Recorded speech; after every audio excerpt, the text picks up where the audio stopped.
Every woman in that room was waiting for him to ask. She was the only one who said no. The candles had been lit twice that night, once by the footmen at dusk, and again by a quiet boy with singed fingers when the first round guttered under the weight of so much breath and laughter. And by the time the orchestra reached the third figure of the third dance, the great gallery of Hartwell House smelled of beeswax and orange water, and the faint ironwork sharpness of jewelry warmed by skin. Eleanora Vance stood at the edge of that smell with a glass of barley water she did not intend to drink. She had counted, without meaning to, the number of times her aunt had glanced at the doorway. 11. She had counted the steps from the window to the punch table. 22. She had counted the small, careful breaths it took to steady the tremor in her left hand, whenever her cousin Penelope laughed too loudly at her elbow. 4 was usually enough. Tonight, she had needed 7. The dare had been made an hour before, in a withdrawing room papered the color of bruised apricots, where 4 young women had sat on a velvet bench and decided, in the way young women sometimes decide things, that the evening required a wager. Penelope had spoken first, because Penelope always spoke first. She had said that no woman in England, given the chance, would refuse the Duke of Ashbourne at a dance. She had said it as if it were a fact about weather, indisputable and slightly tiresome. Lady Margaret Carew had agreed with the dimpled satisfaction of someone who agreed with everything. The third girl, whose name Eleanora kept forgetting on purpose, had giggled. And then Penelope had turned her gaze on Eleanora, the way one turns a small key in a lock that one already knows is broken. 5 pounds, Penelope had said, and the smile beneath it was kind and not kind at once. 5 pounds, said even you, Nell, would say yes. Eleanora had set down her glass on the table between them. The glass had made a small, distinct sound. She had said, without lifting her eyes higher than the embroidery at Penelope's throat, that she would not need 5 pounds. She would refuse him for nothing. It had been a foolish thing to say. She knew that even as the words left her. Foolish because the Duke of Ashbourne never asked anyone, and the dare cost nothing to accept when the cost would never come due. Foolish because Penelope laughed too easily, and laughter in that house traveled like fire over dry grass. Foolish because Eleanor's mother had spent the last of 3/4 allowance on the silk of the dress she was wearing now, and ruin, in this season, traveled faster than laughter. But the words had been said. And so when the orchestra paused and the gallery quieted in that particular way a room quiets when something is about to walk into it, Eleanora did not turn her head. She did not need to. She felt the shift the way one feels a window opened in a distant part of the house, a thread of colder air, an alteration in the pressure of the candles. The dancers reorganized themselves into smaller, more attentive shapes. Mothers found their daughters by touch. Fathers found their watches. Even the footman at the doors stilled. He was, she would learn later, a man who entered rooms slowly because he had long ago discovered there was no advantage in entering them quickly. Tonight, he entered with one hand resting lightly inside the cuff of the other, as if holding himself in place. He did not look at the dancers. He looked instead at the high ceiling, at the long line where the gilt of the cornice met the painted summer of the plaster sky, and Eleanora, who had still not turned, watched the eyes of the room follow his. Penelope, beside her, exhaled the small, satisfied sound of a hunter who has heard her quarry step on a twig. He came down the gallery without haste. He greeted Lady Hartwell with a bow so precise it might have been measured with a ruler. He answered the master of ceremonies with a single word. He declined a glass of champagne with a gesture so small it was almost private. And then, because a duke must dance at a ball if he wishes the ball to be remembered, he turned and his gaze moved along the wall of waiting women, the way a careful reader moves along a shelf of books whose spines he already knows. His gaze stopped at Eleonora. She had, until that moment, intended to look down. It would have been easier to look down. She had practiced looking down in the long mirror in her aunt's dressing room, where she had also practiced the half-smile, the soft refusal, the small step backward that meant nothing and could be denied later. She had practiced everything that a girl with no fortune and an unfashionable cleverness practiced when she was sent to London for a season she could not afford. But she did not look down. She met his eyes, because she had told Penelope she would refuse him, and because it seemed to her, in the quick arithmetic of pride, that refusing a man whose eyes you had not met was not refusing him at all. His eyes were gray, not the warm gray of pigeons or pewter, but the cooler gray of slate after rain. And what surprised her was not their color, but their stillness. They held her without effort. They asked nothing and offered nothing. They were the eyes of a man who had spent a great deal of his life being looked at, and who had learned to look back without flinching, and without much hope of being seen in return. He crossed the floor. The dancers seemed to part for him as water parts for a thrown stone. Penelope's hand tightened on Eleanor's wrist, a small, sharp pressure that meant, smile, smile now, do not ruin this. Eleonora did not smile.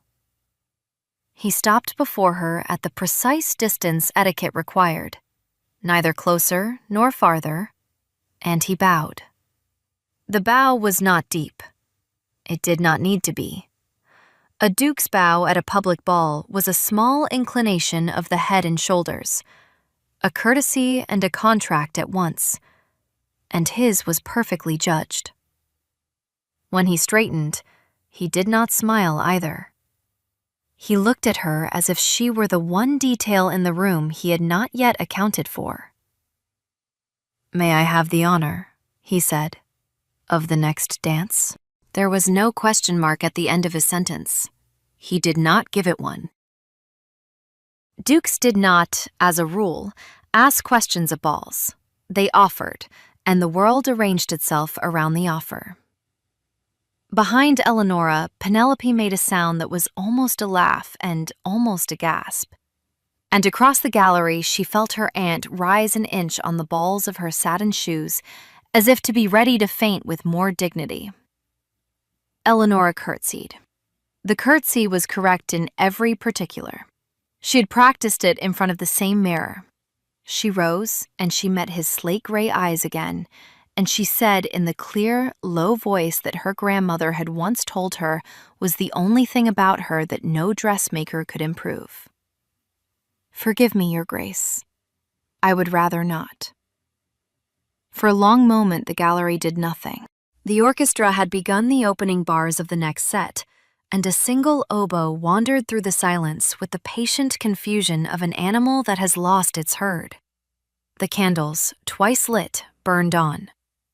Somewhere, far down the room, a woman dropped a fan and did not bend to retrieve it. Eleonora did not look away. She had, in the small private corner of her mind where she kept her courage as one keeps a kitchen knife, decided that the only way to survive what she had just done was to not perform it. She would not flush. She would not stammer. She would not soften the refusal with an excuse about a turned ankle or a previous engagement that did not exist. She had said no, and the no would stand by itself. And if the gallery hated her for it, the gallery would have to hate her in plain English. The Duke's expression did not change. That, more than anything, was what undid her composure later, in the carriage, when she could no longer hold the shape of her face. He did not frown. He did not stiffen. The fine, level line of his mouth did not move. Only, and only for an instant, a very small alteration occurred in his eyes, as if a shutter at the back of a long, dim room had opened a quarter of an inch and let in a thread of light. He inclined his head, no more than half an inch, and accepted the refusal the way a chess player accepts an unexpected opening move from a player he had been about to dismiss as a child. "Of course," he said. "Forgive my presumption." He bowed again. The second bow was no deeper than the first, but it was different. Eleonora, who had spent most of her life being looked through, recognized the difference at once. The first bow had been a courtesy paid to a stranger. The second was a courtesy paid to someone he had noticed. He turned. He walked, without haste, to the far side of the gallery, where Lady Margaret Carew stood beside her mother with a smile she had been holding for an hour. And he bowed to her, and she curtsied, and the orchestra, with audible relief, found the rhythm it had lost. Couples assembled. The dance began. Penelope dragged Eleonora into a doorway by the elbow and hissed something that Eleonora did not hear, because Eleonora was watching the Duke's hand at Lady Margaret's waist, and noticing, with a precision she had not asked for, that the hand was placed at exactly the distance etiquette required and not a finger breadth closer. She would learn, in the days that followed, that he had not danced more than once at any ball that season. She would learn that he had been raised by an uncle who believed conversation was an indulgence and rooms were a kind of weather to be endured. She would learn that he kept a small notebook in his breast pocket in which he wrote down, in a hand so neat it looked printed, the names of the books he intended to read and the names of the people he intended to remember. But she did not know any of this yet. She knew only that her aunt had not yet looked at her, that Penelope had not yet stopped speaking, and that her own hands, hidden in the folds of the silk her mother could not afford, had begun at last to tremble. She counted the breaths it took to still them. 7 was not enough. Tonight, she needed 12. It would be reported, by the next afternoon, in 3 drawing rooms and 4 breakfast tables and 1 letter sent express to a country house in Hampshire, that Miss Vance of Wiltshire, niece of Lady Carmody and granddaughter of the late and unfashionable Admiral Vance, had refused the Duke of Ashbourne a dance at the Hartwell ball. It would be reported, with varying degrees of accuracy, that she had done so coldly, or stupidly, or with a smirk, or in tears. The truth, which was none of these, would not travel. The truth seldom did. What did travel, though no one in those drawing rooms could have explained it, was the slate-gray thread of light that had opened for an instant behind the Duke's eyes when she said no. That light traveled with him out of the Hartwell gallery, into his carriage, up the wide stone stairs of his house in Berkeley Square, into the library where he sat for a long time without lighting a candle, and finally into the small notebook in his breast pocket, where, in his neat, printed hand, he wrote a single line beneath the date. Miss Vance, Wiltshire, refused. Inquire further. He underlined the last 2 words once, neatly, as a man underlines an instruction he intends to keep. The next morning, Eleanor awoke before the maid, which was something she had not done since leaving home. The window of her small back bedroom in her aunt's house in Half Moon Street faced an alley that smelled, on damp mornings, of coal smoke and the bread oven of the chop house across the way. She had taken the room willingly because it was the room no one else wanted. She had hung above the narrow bed a square of embroidered linen her mother had given her on the morning she left, a square that bore, in faded blue thread, the words, "Be useful and be kind." And Eleonora had begun, in the last weeks, to think the embroidery had been a polite way of saying, "Do not expect to be loved for what you are." She lay in the bed and listened to the city wake. She heard the cart of the milkwoman, the bell of the muffin man, the soft, complaining cough of her uncle 3 rooms away, the quick step of the housemaid carrying coals. She heard, beneath all of it, the small, exact memory of her own voice saying, "I would rather not." And she found, to her surprise, that she did not regret it. She regretted only that the saying of it had been a wager. She regretted that the truest thing she had done in London had been done for £5 she did not need and a cousin she did not love. She rose. She dressed in the green wool that did not bear inspection in strong light.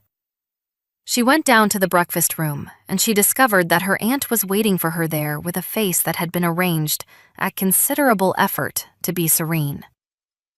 "Sit down, Nell," her aunt said. "We must talk about your future." Eleanor sat.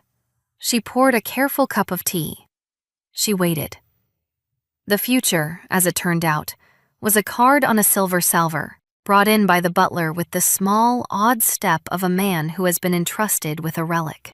The card was thick, cream, and engraved in a hand so plain it could only have been chosen by someone with nothing to prove. It bore, in the center, 3 words and a name. His Grace requests. Beneath, in a different hand, written in ink that was still faintly wet, were the words, "The honor of calling upon Miss Vance this afternoon at 3 o'clock, if she is at home." Her aunt's serenity broke into pieces on the breakfast table.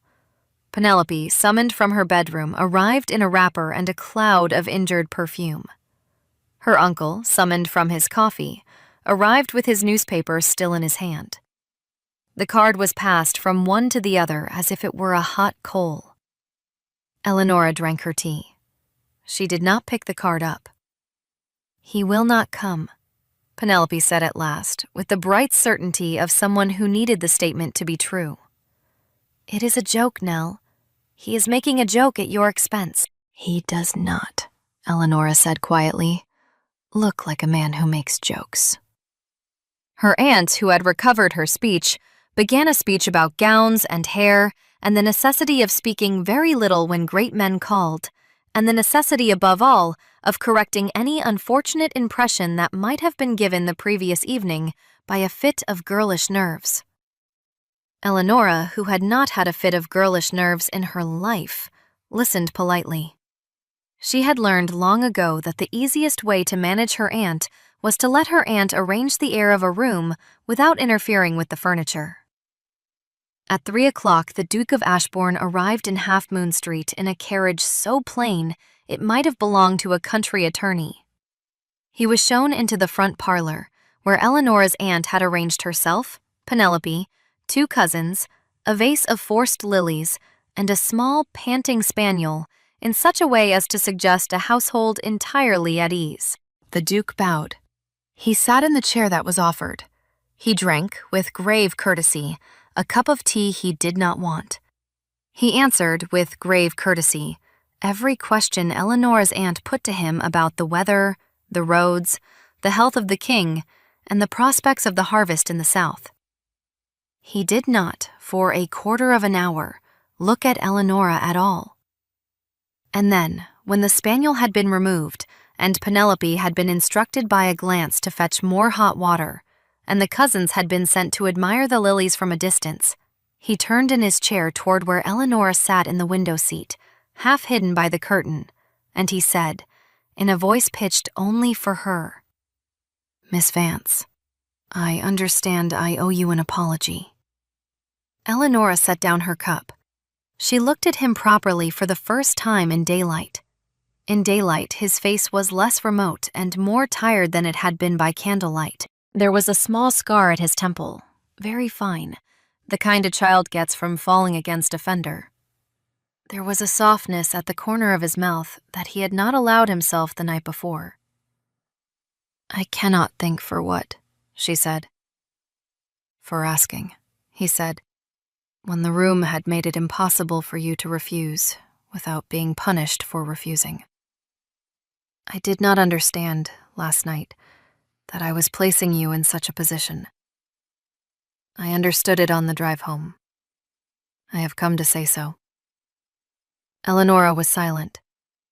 She had prepared, on the staircase, 3 or 4 different replies to 3 or 4 different openings she had imagined. None of them fit. None of them came close. She had imagined hauteur. She had imagined gallantry. She had imagined the cool, glancing flirtation of a man amused by a novelty. She had not imagined this, which was the plain, careful speech of a man taking responsibility for a small unkindness he had not known he was committing. She said, after a moment, "You are very generous, Your Grace." "I am not," he said. "I am only attentive. There is a difference." He paused. He turned the teacup a quarter turn in its saucer, as if he had only just remembered he was holding it.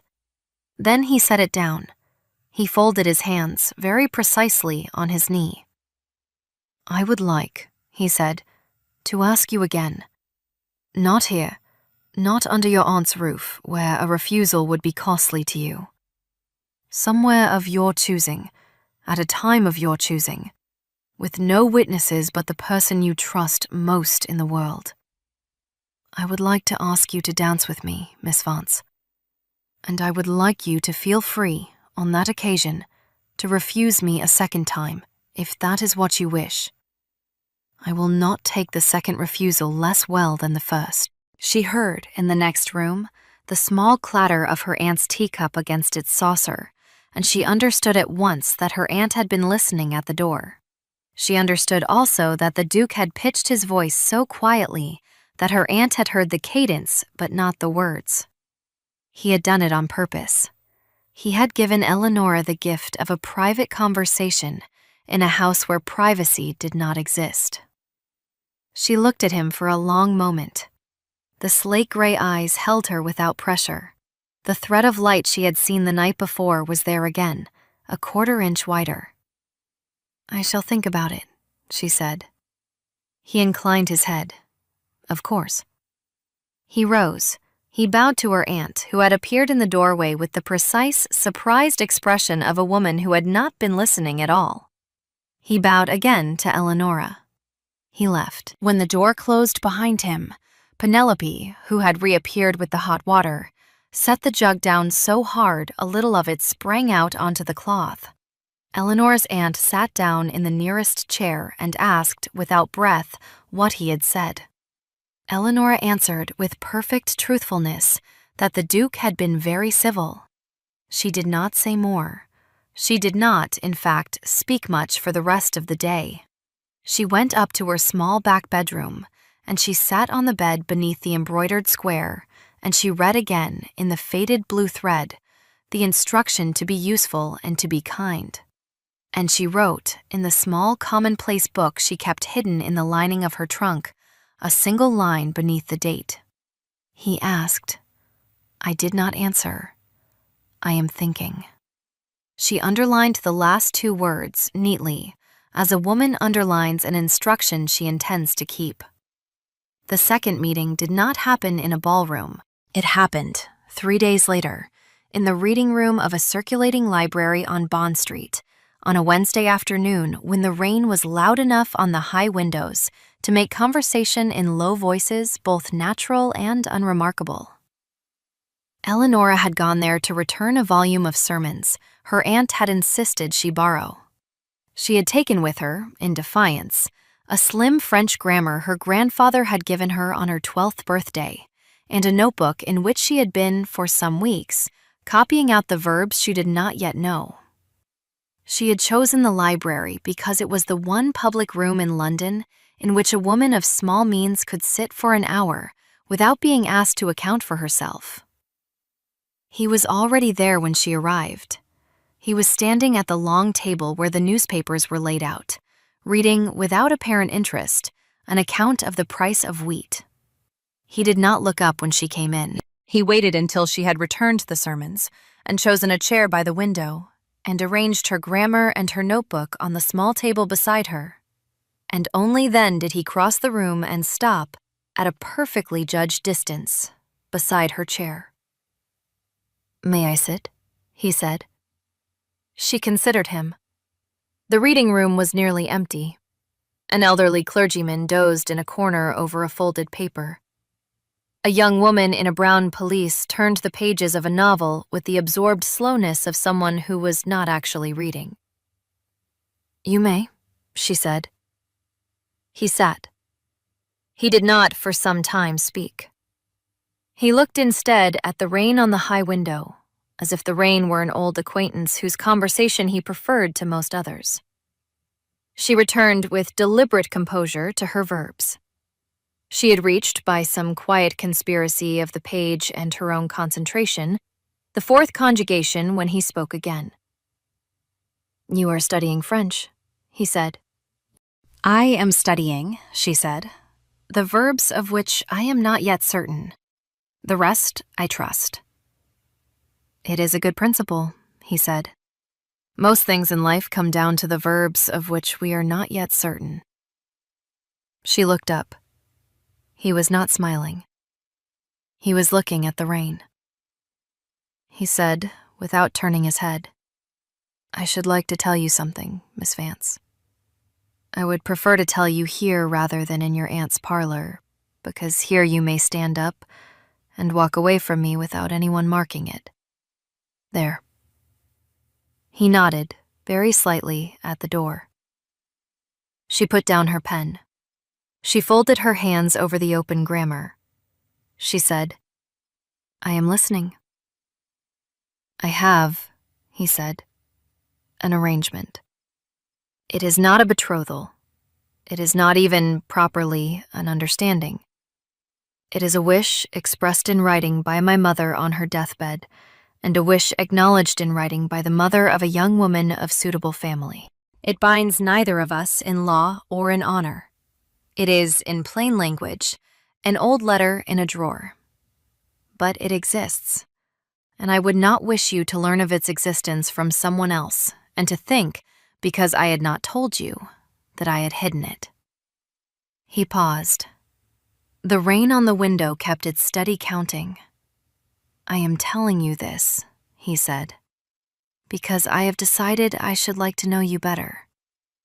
I have decided this slowly, against my usual habits, and on the basis of a single sentence which you spoke to me at a ball, and a single afternoon in which you said almost nothing at all.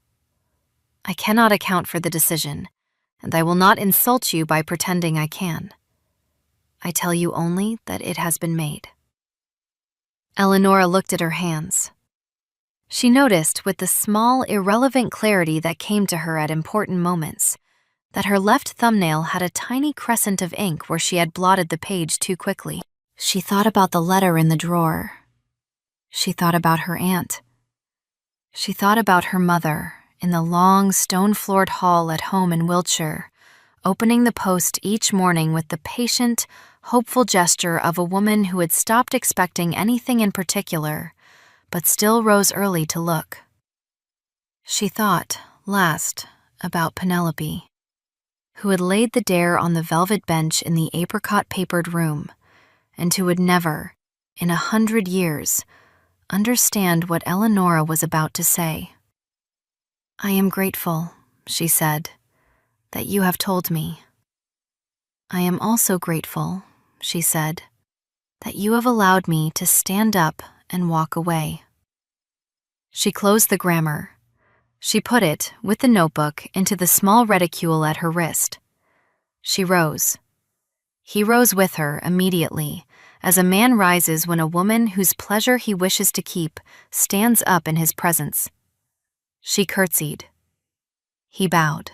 And then she said, in the low, clear voice that her grandmother had once told her was the only thing about her no dressmaker could improve, "I am not, however, going to walk away." The slate-gray eyes did not move from her face. "I should be glad," she said, "to know you better also, on the understanding that the letter in the drawer remains a letter in a drawer, and that we are not in any way hurrying. I am, as it happens, in no hurry at all." He inclined his head. There was a small, decided alteration at the corner of his mouth, no more than a softening. "Thank you," he said. He hesitated. Then, because he was a man who had been raised by an uncle who believed conversation was an indulgence, and who had spent the better part of his life learning, very slowly, to speak about things that mattered, he added, in a voice almost too low for the rain to allow, "I had thought, Miss Vance, that I had made up my mind never to marry a woman who had not first been able to refuse me. I had not, until last week, understood how unlikely that had made it." She laughed. She had not expected to laugh. It was a small laugh, not loud, not bright, but it was real, and it surprised them both. The clergyman in the corner did not wake. The young woman in the brown pelisse turned another page she was not reading. "You will understand," she said, "that I cannot promise to refuse you again." "I will not," he said, "ask anything of you that requires you to promise such a thing. I will ask only that, when you do refuse me, you do it as well as you did the first time." She sat down. He sat down. The rain on the high window kept its steady counting. They did not say much else that afternoon. She returned to her verbs. He returned, eventually, to the price of wheat. But the small table between them had become, without either of them naming it, a kind of room within the room. A room with a door that opened only inward and that, for the moment, neither of them wished to leave. He called in the weeks that followed, with a regularity that was almost startling for its lack of display. He never came twice in the same week to her aunt's house. He arranged instead that they met, often by chance and once or twice by design, in places where conversation could happen without being curated. They met in the long gallery of the British Museum, where he showed her, with the shy precision of a man unused to showing anyone anything, a small Greek bowl in a glass case that had been broken and mended in antiquity, the old crack repaired with a line of gold. They met at a music room in Hanover Square, where a young Italian woman sang an aria so simply that Eleonora cried without meaning to, and where the Duke, sitting beside her, did not look at her crying and did not pretend not to see it.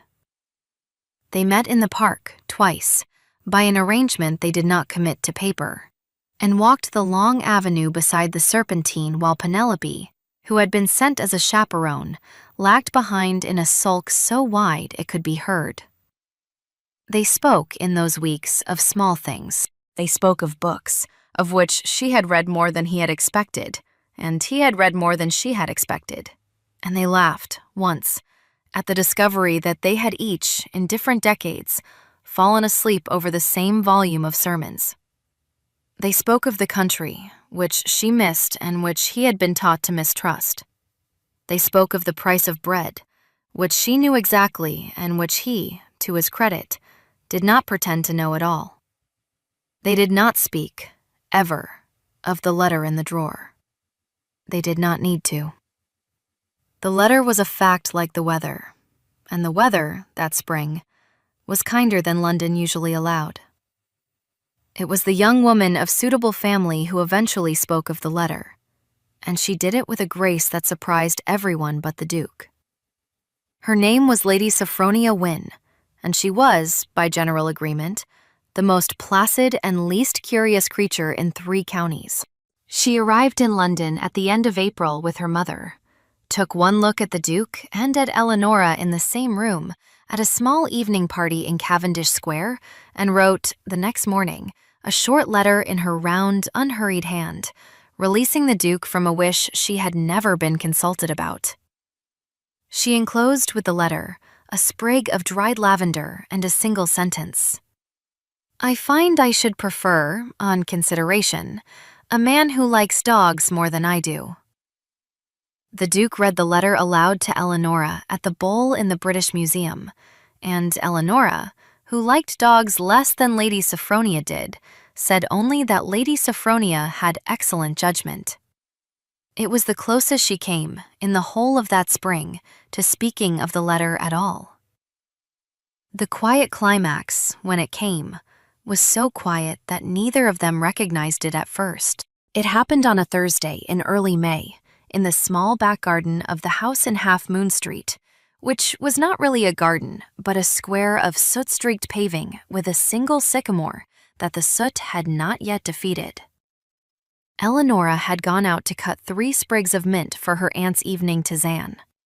The Duke had come, by arrangement this time, to call on her uncle on a matter of business that had nothing to do with her, and that her uncle had, with rare delicacy, prolonged just long enough to allow the Duke to step into the back garden afterward in search of her. He found her with the kitchen scissors in her hand and a smudge of soot on her wrist where she had brushed the sycamore. He said, without preamble, "You have made me very happy these last weeks." She said, without looking up from the mint, "I am glad." He said, "I should like to ask you a question. You may refuse it without explanation, and I will not raise it again." She set down the scissors. She turned. She looked at him, properly, the way she had looked at him in the gallery on the first night, without softness and without armor. "Ask," she said. He asked. He did not kneel. He did not flourish. He asked the question in the voice he had used in the reading room about the verbs of which one is not yet certain. He asked it as a man asks a thing he has thought about for a long time and would rather not think about any longer. She did not answer at once. She turned instead to the sycamore. She put her hand on its rough bark. She felt the soot come off on her palm. She thought of her mother in the long stone-floored hall in Wiltshire. She thought of Penelope on the velvet bench in the apricot-papered room. She thought of the embroidered square above her narrow bed and the blue thread already beginning to fade. She thought of the slate-gray eyes and the small alteration at the corner of his mouth and the line of gold in the old Greek bowl. She thought of all of it, and she did not hurry. And he, who had been raised by an uncle who believed conversation was an indulgence, did not fill the silence. When she turned back to him, she found that the answer had arranged itself in her throat in the only words it could have used. "Yes," she said. "Quite." He inclined his head, no more than half an inch, the same half-inch he had given her in the gallery on the night she had refused him. But this time, the thread of light behind his eyes did not close. It stayed open. It broke, quietly, into something she had no other name for than gladness. He did not kiss her. He took her hand, the one without soot, and he held it briefly, and he let it go. He said, "I shall write to your mother tonight." He said, "I shall not write to your aunt until tomorrow, so that you may tell her first."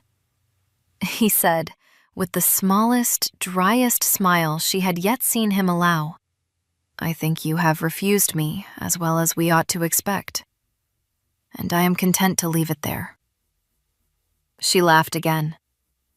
The sycamore, which was the kind of tree that declined to comment. They were married in the end, in the small church in her mother's village in Wiltshire, on a morning when the hedgerow was so obliging as to put out its first true cream of hawthorn. Her mother stood by the gate in a dress that had been 3 times turned and looked, for the first time in a decade, like a woman who had stopped opening the post out of habit. Lady Sophronia Wynne sent, by way of a wedding gift, a small, well-trained spaniel and a note that said only, "Be useful and be kind," which, since she had never met Eleanora's mother, was either a coincidence or a sign that some embroideries travel further than one expects. Penelope, who had been invited out of duty, came with a new bonnet and a smile she had been holding for a month, and she announced in the churchyard afterward that she had always known. Eleanora, who had stopped counting Penelope's announcements long ago, kissed her on the cheek and asked after her health. The gatekeeping aunts of the season, who had spent the spring composing the various ways in which Miss Vance had ruined herself, were obliged by Autumn to compose new sentences. Lady Hartwell, in whose gallery the refusal had been delivered, took credit for the whole affair on the grounds that she had lit the candles twice. Penelope married, within the year, a curate who admired her very much, and who, by the kindness of Providence, was slightly hard of hearing. Eleanora's uncle, who had prolonged the business meeting in the front parlor on the day in the back garden, was rewarded by his nephew-in-law with a small, undemanding office in the country that suited his cough. The Italian singer of the aria in Hanover Square went on to greater rooms. The clergyman in the corner of the reading room slept in due course into a softer corner of the next world. The small Greek bowl, mended with gold, remained in its case at the museum and was visited twice a year by a tall, quiet man and a woman with ink on her thumb, who stood before it without speaking and went away each time a little gladder than they had come. And now, friend, if you have stayed by the fire this long, come a little closer. The candles have been lit twice tonight as well, and the kettle is doing its small, patient work on the hob. And I have been telling you a story that is not really about a duke or a ball or a refusal at all. It is about the small, unfashionable courage it takes to say what is true when the room is waiting for you to say what is easy. If you have ever stood at the edge of a room and counted your breaths, if you have ever been the one who was overlooked and learned to be quiet about being overlooked, if you have ever felt the cost of a single honest sentence and chosen all the same to spend it, then you know already what Eleanora knew when she set down her scissors by the sycamore. You know that being seen, when it comes at last, almost always comes quietly, in a back garden, at a small hour, in plain clothes. Tell me, if you would, which moment stayed with you? Was it the first refusal in the bright gallery, or the second in the reading room that was not a refusal after all? Was it the line of gold in the old bowl, or the embroidered square above the narrow bed, or the small alteration at the corner of a mouth that had been taught not to alter? Sit with it for a moment. Stories like this are made to be sat with. And if you would like to stay by the fire a little longer, pull the chair a little closer and let this small fire know you mean to come back. There will be another story when the kettle has cooled and the candles have been lit a third time, and another after that, and another.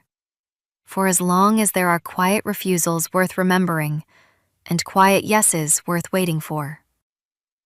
Until then, be useful and be kind and sleep gently. The fire will keep.